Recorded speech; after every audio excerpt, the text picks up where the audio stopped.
Good morning class. आज हम लोग डिस्कस कर रहे हैं आपका नया चैप्टर जिस that is concept of inventory. तो ये आपका चैप्टर 3rd नंबर है और आपके इन्वेंट्री में सबसे पहले हमें ये समझना पड़ेगा कि इन्वेंट्री होता क्या है। अभी इन्वेंट्री मैनेजमेंट हमने समझा, इन्वेंट्री आप लोग को काफ़ी क्लियर भी हुआ होगा। इन्वेंट्री को एक बार डिस्कस कर लेते हैं कि इन्वेंट्री को हम किसी भी ऑर्गेनाइजेशन में गुड्स के स्टॉक को कहते हैं।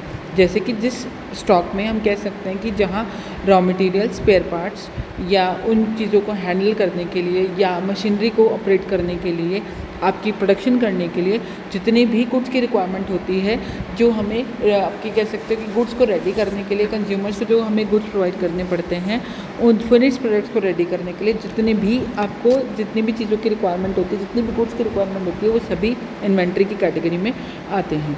क्योंकि हम ये कह सकते हैं, क्योंकि अगर हम चाहते हैं कि हमारी जो कंपनी है बिना किसी बाधा के, बिना किसी प्रॉब्लम के कंटिन्यू होती रहे, तो inventory is the one of the most important factor जो हमारी कंपनी के जो प्रोडक्शन प्रोसेस है उसे कंटिन्यूशन में रखता है। इन्वेंट्री को अगर आप कभी किसी ऑर्गेनाइजेशन की बैलेंस शीट को देखेंगे, जिसे हिंदी में स्थिति विवरण कहा जाता है। बैलेंस शीट मीन्स कि जो आपके कंपनी की ईयर एंड में जो उसकी आप कह सकते हो उसकी पोजीशन को, उसकी फाइनेंशियल पोजीशन को दिखाती है, उस बैलेंस शीट में वो आपकी करंट एसेट्स के में शो की जाती है आपकी जो इन्वेंट्री होती है। और इन्वेंट्री में आपकी अलग अलग तरह की कॉस्ट को भी इंक्लूड किया जाता है। जैसे कि हमने कॉस्ट पहले डिस्कस की है, that is carrying cost, storage cost, cost of placing. जैसे कैरिंग कॉस्ट में हम कह सकते हैं कि उसको हम कह सकते हैं कि उसको हम अपने पास सिक्योर करके रख रहे हैं। स्टोरेज कॉस्ट की आप ये कह सकते हो कि उसको हम गोडाउन में स्टोर करके रख रहे हैं। और उसके बाद आपकी आती हैं कि जैसे कि जो आपको ऑर्डर प्लेस करना पड़ता है, जैसे मान लीजिए किसी सप्लायर से सामान मंगवाना पड़ता है, उसको जो आपको ऑर्डर देना पड़ेगा, इन सभी कॉस्ट को इंक्लूड करने के बाद ही आपकी इन्वेंट्री की वैल्यू को फाइंड आउट किया जाता है। आप कह सकते हैं कि इन्वेंट्री में हम ये भी निकाल सकते हैं कि इन्वेंट्री टर्नओवर रेशियो कितना है। इन्वेंट्री टर्नओवर रेशियो का मतलब कितना है, क्या है कि जहां हम अपने ऑर्गेनाइजेशन में विद इन 1 ईयर या 1 साल में हम कितनी बार आपकी इन्वेंट्री को मंगवाते हैं, कितनी बार उसे सेल में कन्वर्ट करते हैं, उन सभी चीज़ों को इसमें इंक्लूड किया जाता है। पर इन्वेंट्री की प्रॉब्लम क्या रहती है कि इन्वेंट्री के साथ रिस्क भी बने रहते हैं, कॉस्ट भी बनी रहती है। रिस्क किस तरह के, जैसे कि चोरी होने का डर या उसके ख़राब होने का डर। तो आपको, पर हम ये कह सकते हैं कि इन्वेंट्री को ना ही हम कम मात्रा में रख सकते हैं, मींस हम उसको शॉर्टेज भी नहीं कर सकते उसकी, क्योंकि उससे क्या होगा कि आपकी प्रोडक्शन प्रोसेस रुक जाएगी। और उसको एक्सेस में नहीं कर सकते। एक्सेस में करने से क्या होगा, एक तो उसके ख़राब होने का डर रहेगा, उसके चोरी होने का डर रहेगा। दूसरा, आपकी कह सकते हैं कि उसकी जो क्वालिटी है वो कम हो सकती है हमारा, और उसके साथ साथ ही हमारा जो पैसा हमारे जो इन्वेंट्री में लगा हुआ है वो स्टॉक हो जाएगा, वहाँ पर वो हमारे ऑर्गेनाइजेशन में रुक जाएगा। इसलिए इन्वेंट्री का मैनेजमेंट का पूरा एक चैप्टर, पूरा एक सब्जेक्ट हम पढ़ रहे हैं कि हमें अपने ऑर्गेनाइजेशन में प्रोडक्शन प्रोसेस को लगातार चलाने के लिए इन्वेंट्री को मैनेज करना पड़ता है।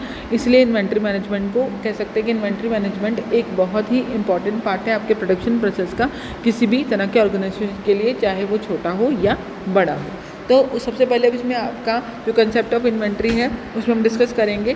तो सबसे पहले हम आते हैं आपकी मीनिंग ऑफ इन्वेंट्री पे। तो मीनिंग ऑफ इन्वेंट्री में सबसे पहले आपकी जो आती है दैट इज़ कि हम कह सकते हैं कि आपका इन्वेंट्री का मीनिंग क्या है। हमारी एक इंडस्ट्री, जितनी भी तरह की इंडस्ट्रीज़ हैं जहाँ हम प्रोडक्शन की बात कर रहे हैं या मैन्युफैक्चरिंग इंडस्ट्रीज़ की बात कर रहे हैं या आपकी सर्विस इंडस्ट्रीज़ की बात कर रहे हैं, सभी में इन्वेंट्री का जो मीनिंग है वो अलग अलग हो सकता है।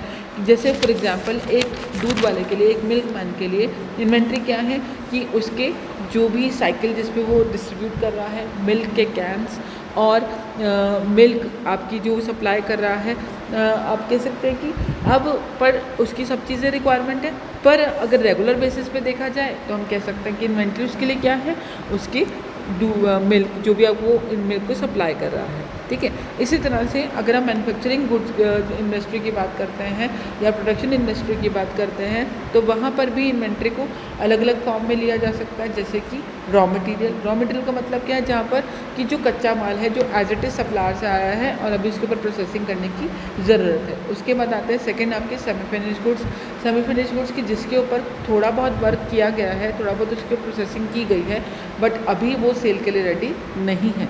अभी उसके बाद फिर सेल के रेडी करने के लिए उस पर और प्रोसेसिंग की जाती है, फिर उसको फिनिश गुड्स में कन्वर्ट किया जाता है ताकि हम उसको गोदाउन में या ऐसी जगह पर जहाँ से कंज्यूमर्स को वो डिस्ट्रीब्यूट किया जा सके, कस्टमर्स को भेजा जा सके, उसके लिए रेडी किया जाता है। तो इन्वेंट्री कह सकते हैं कि अलग अलग तरह की हो सकती है।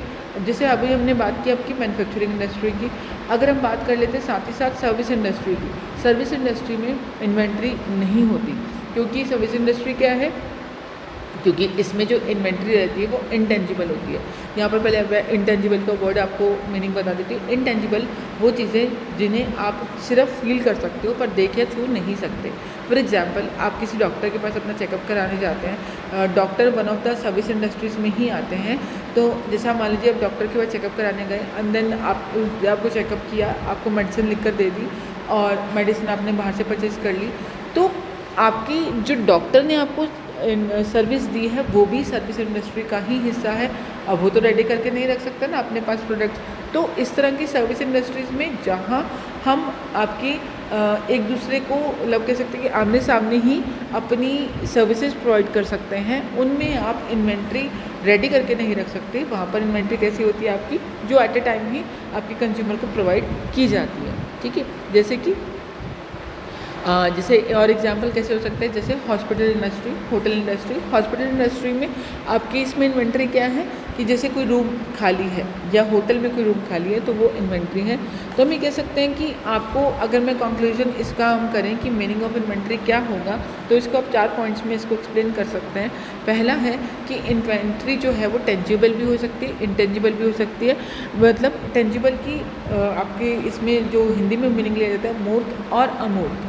मूर्त और अमूर्त का मीनिंग क्या है कि आपकी मूर्त या टेंजिबल आपकी जो इन्वेंट्री है जिसे आप देख सकते हैं, छू सकते हैं। फॉर एग्जांपल कि हम एक ऐसी क्लोथ इंडस्ट्री में हैं या हम एक फैशन इंडस्ट्री में हैं, तो वहाँ पर हम जो क्लोथ मैन्युफैक्चरिंग कर रहे हैं वो हमारी इन्वेंट्री हो गई। ठीक है ना, जैसे क्लोथ हो गया, आपने बाहर से मंगवाया, उसके ऊपर प्रोसेसिंग हो गई, उस पर हमने कटिंग वगैरह की, सिलाई कढ़ाई की और उसको हमने रेडी कर दिया, तो वो हमारी सारी चीज़ें इसमें इंक्लूड ईच एंड एवरीथिंग आपकी इन्वेंट्री हो जाएगी। पर इंटेंजिबल में जिन्हें आप डिलीवर सामने ही कर सकते हैं, एक दूसरे को हम सर्विसेज प्रोवाइड कर सकता है। जैसे ब्यूटिशियन है कोई, जैसे कि ब्यूटिशियन को एग्जांपल लेते हैं, ब्यूटिशियन के पास ब्यूटी सर्विसेज लेने के लिए आपको खुद जाना पड़ेगा। अब वो रेडी करके तो नहीं रख सकती, वो कंज्यूमर आएगा या कस्टमर आएगा तो उसको वो प्रोवाइड करेंगे।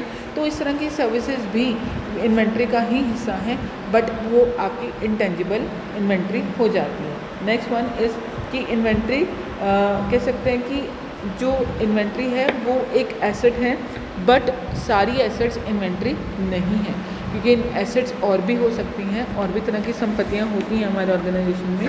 तीसरा आपकी कह सकते हैं कि जो हमने एसेट आपने ये इन्वेंट्री के रूप में लिया है उसकी एक रियलाइजेशन वैल्यू होती है। मींस अगर अब उसको हम सेल करेंगे तो उसके बदले में हमें कुछ पैसे मिलेंगे या उसका एक प्राइस होता है। नेक्स्ट वन, लास्ट वन, इसमें आपकी इन्वेंट्री में आपकी जो भी रॉ मटेरियल से लेकर फिनिश गुड्स रेडी करने तक जितनी भी आपकी प्रोसेसिंग के लिए जो आगे आगे कंटिन्यू हो रही हैं, जिन्हें हम वर्क इन प्रोग्रेस के रूप में कहते हैं, वो भी आपके इन्वेंट्री का हिस्सा होती हैं। तो इसी के साथ आपका मीनिंग ऑफ इन्वेंट्री कंप्लीट हो गया है। इसके बाद हम देखते हैं कि आपके प्रोडक्ट को आप किस किस तरह से क्लासीफाई कर सकते हैं, या आप इसे कह सकते हैं कि हम इन्वेंट्री में जितने भी प्रोडक्ट्स हैं उनको कैसे कैसे आप उसको विभाजित कर सकते हो, उनका वर्गीकरण कर सकते हो, क्लासिफिकेशन कर सकते हो। तो पहला उसमें आता है आपका रॉ मटेरियल। तो रॉ मटेरियल में सबसे पहले कि जैसे कि जो सामान हम बाहर से मंगवा रहे हैं, सप्लायर से मंगवा रहे हैं, वो अभी बेचने के लिए रेडी नहीं है, उसके ऊपर अभी प्रोसेसिंग करनी है, कच्चा माल है वो, तो वो कौन से हो जाते हैं, रॉ मटेरियल। तो रॉ मटेरियल फॉर एग्जांपल जैसे एक केक मैन्युफैक्चरिंग इंडस्ट्री है, वहाँ पर आटा, शुगर, चीनी, दूध, जो भी आपकी चीज़ें उसमें रिक्वायर्ड होती हैं कि एक केक को रेडी करने के लिए, वो सभी चीज़ें आपके लिए क्या हो जाएंगी, रॉ मटेरियल।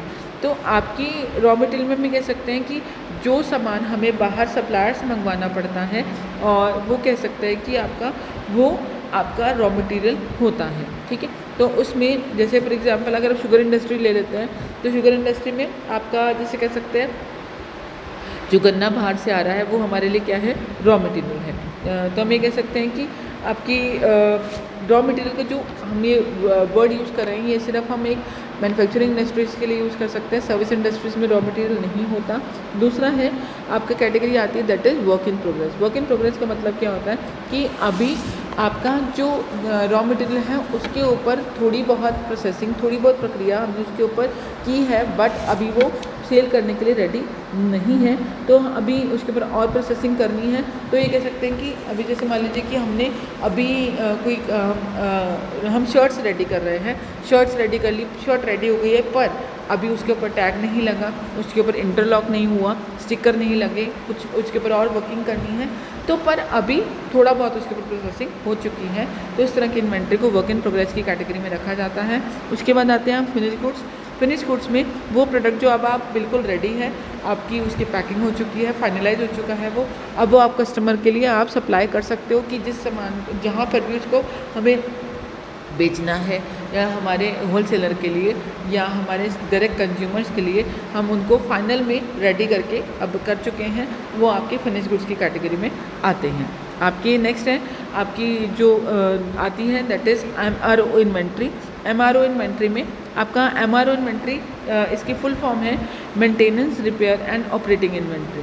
आपकी कह सकते हैं कि MRO इन्वेंट्री में हम जहाँ हम जो भी हमारे कह सकते हैं कि इसको फुल फॉर्म जैसे कहा कि maintenance, repair and operating inventory, आपकी जो हम अलग अलग स्टेजेस की बात करें रॉ मटेरियल की, जैसे कि जिसमें आपका रॉ मटेरियल से शुरू हुआ है वर्क इन प्रोग्रेस, फिर फिनिश गुड्स, उन सब चीज़ों को काम करने के लिए जिन मशीनरीज की रिक्वायरमेंट होती है या डेली एक्टिविटीज़ को कंटिन्यूशन में रखने के लिए आपको रिपेयर करवाने पड़ते हैं, मशीनरी को रिपेयर करवाना पड़ता है, टूल्स को मेंटेन करना पड़ता है, डिफरेंट इक्विपमेंट्स को मेंटेन करना पड़ता है, उनकी मेंटेनेंस के लिए जो सामान लगता है जैसे कि लुब्रिकेंट्स हैं, आपके नट्स हैं, बोल्ट्स हैं, तो इन सब चीज़ों को हम MRO इन्वेंट्री में रखते हैं, क्योंकि ये आपकी एक मशीन को या एक टूल्स को मेंटेन करने के लिए रिक्वायर्ड होती है। दूसरा फिफ्थ पॉइंट पे आते हैं that is buffer inventory. Buffer inventory का मतलब क्या है कि जहाँ हम ये कह सकते हैं कि लगातार हमारी जो ऑर्गेनाइजेशन है या कह सकते हैं कि जिस एनवायरनमेंट में हम काम करते हैं, या हम ये कह सकते हैं कि जो हमारा आसपास का एनवायरनमेंट है या हमारे जो कस्टमर्स की डिमांड है वो फ्लक्चुएटिंग है, उसी हिसाब से हमारा जो मैन्युफैक्चरिंग इंडस्ट्री है, ट्रेडिंग इंडस्ट्री है, उन्हें इन फ्लक्चुएशंस का ध्यान रखना पड़ता है। तो अगर कई बार सिचुएशन ये भी आती है कि आपको अचानक से कोई डिमांड आ गई, अचानक से आपको प्रोडक्शन बढ़ानी है, तो या फॉर एग्जांपल ऐसी सिचुएशन भी आ सकती है कि जहां आपका सप्लायर आपको रॉ मटेरियल सप्लाई नहीं कर पा रहा है, सामान सप्लाई नहीं कर पा रहा है, तो उस केस में हम अपने लिए रेडी करके रखते हैं, ताकि मान लीजिए कि सिचुएशन अगर ऐसी आती है कि जहां हमारा जो सप्लायर है टाइमली हमें सप्लाई नहीं दे पा रहा है, उस सिचुएशन में आपकी प्रोडक्शन रुकनी नहीं चाहिए, बिना बाधा के वो कंटिन्यू होती रहे। इसके लिए हम सेफ्टी स्टॉक के रूप में कुछ इन्वेंट्री रखते हैं, उसे बफर इन्वेंट्री कहा जाता है। एक आपने कहावत सुनी होगी, prevention is better than cure, कि आपकी सावधानी से सुरक्षा भली। तो हम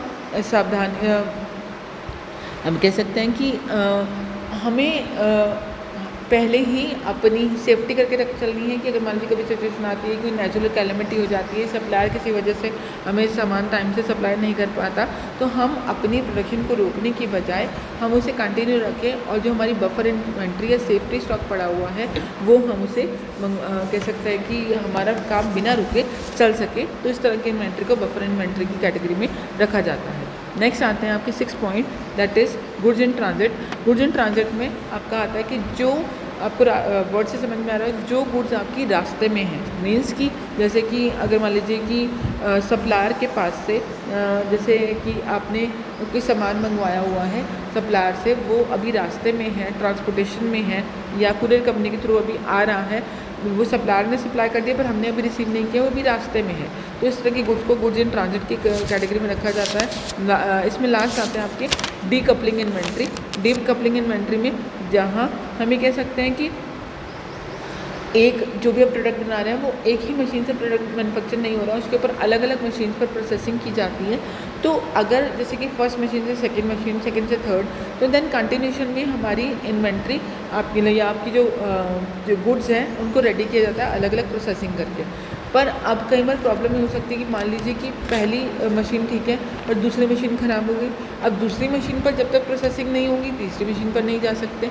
तो इस प्रॉब्लम से बचने के लिए, इस प्रॉब्लम को थोड़ा कम करने के लिए, रिस्क कम करने के लिए हम क्या कर सकते हैं कि हम अपनी इन्वेंट्री को अलग अलग मशीनरी के लिए रेडी करके रख सकते हैं। कि मान लीजिए कोई बीच में मशीनरी अगर रुक भी जाती है तो जब तक वो मशीनरी ठीक होगी, जो हमने सेफ्टी में स्टॉक ऑलरेडी रखा हुआ है उसको वहाँ यूज़ कर सकते हैं। तो यहाँ पर आपके कोऑर्डिनेशन को ध्यान में रखना चाहिए कि आपका बिना इंटरप्शन के, मान लीजिए बीच में कोई मशीन ख़राब भी हो जाती है, बिना किसी इंटरप्शन के वो कंटिन्यूशन में आपकी चलती रहे। तो नेक्स्ट आपका क्लास इसमें जो टॉपिक आएगा that is objectives of inventory, उसको मैं आपको नेक्स्ट वीडियो में शेयर करूँगी। तो आप इसको अपने नोट ज़रूर सामने रखिएगा और इन्वेंट्री में अगर कोई प्रॉब्लम होती है तो आप पूछ सकते हैं। तो थैंक यू क्लास।